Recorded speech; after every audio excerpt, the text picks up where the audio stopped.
अस्सलाम वालेकुम दोस्तों, मेरा नाम वारिस महमूद है।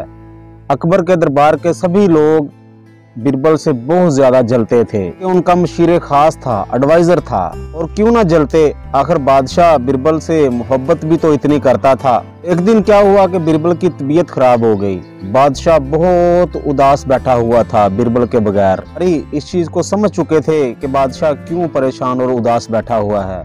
एक दरबारी ने कहा कि जापना, बीरबल में कौन सी ऐसी खास चीज है जो हम में नहीं है, कभी हमें भी तो अपनी अक्लमंदी का मौका दीजिए। और बादशाह ने टालते हुए कहा, भाई मुझे तुम्हारे ऊपर भरोसा ही नहीं है, इसलिए मैं तुम्हारा इम्तिहान ही नहीं लेना चाहता। लेकिन फिर भी दरबारियों ने कहा, आप हमारी अक्लमंदी का इम्तिहान तो लीजिए। अगर हम उस पर पूरा ना उतरे, जो जी चाहिए आपका वो कह देना, कर लेना।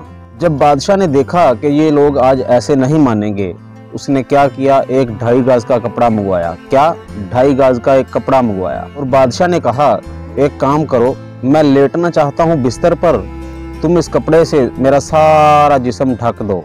अब हर किसी ने उस कपड़े से अकबर बादशाह को ढकने की कोशिश की, लेकिन 2.5 गज का कपड़ा था, इतना कैसे हो सकता है कि वो सारा जिस्म उससे कवर करे। वो सर ढकते तो पाँव निकल आते थे और पाँव ढकते तो सर निकल जाता था। आखिर आजिज आकर उन्होंने बादशाह सलामत से माफी मांगी। हमारे बस का काम नहीं है बादशाह। अब बादशाह ने फौरन आर्डर पास किया और कहा कि जाओ बीरबल को फौरन लेकर आओ, जिस हालत में भी है उसे लेकर आओ। वो जिस आलम में भी हैं उनको पालकी में बिठाकर दरबार में लेकर आओ। जब बीरबल आया तो अकबर बादशाह ने उसे सारी बात सुनाई और कहा, अब आपकी बारी है, आप सारा मेरा जिस्म इस 2.5 गज के कपड़े से ढक दो। बीरबल ने वो 2.5 गज की चादर उठाई और बादशाह के घुटने बैंड किए, जैसे हम अताहियात में नहीं बैठते ऐसे उनको बैंड किया। अब पाँव के सुकड़ने से सारा जिस्म कवर हो गया, ना तो सर ही खुला और ना ही पाँव नजर आए। बादशाह ने कहा, बीरबल ये तो बताओ, तुमने मेरे पाँव क्यों दोहरे कर दिए।